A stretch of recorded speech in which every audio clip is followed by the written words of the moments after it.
জানি না কোন দিন কার সঙ্গে মালাকুল মৌতের দেখা হয়ে যাবে, কোন দিন মসজিদের মাইকে আমার নামটা ঘোষণা হয়ে যাবে, মসজিদের পালকিটা আমার ঘরের সামনে দাঁড়িয়ে যাবে। এটা তো এমন পালকি, এটাতে একবার যারা শুয়ে যায় জীবনে আর দ্বিতীয়বার সুযোগ আসে।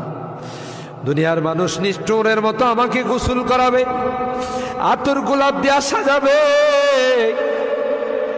খাটিয়াতি করে ও জানা ও চেনা দেশের দিকে নিয়ে রওনা দেবে, আমাকে জঙ্গলের দিকে নিয়ে রওনা দেবে।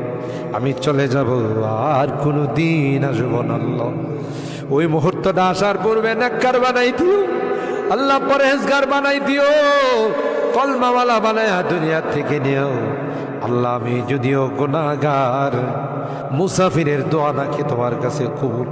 সাদা দাড়িওয়ালাদেরকে নিয়ে হাত উঠেইছি আল্লাহ,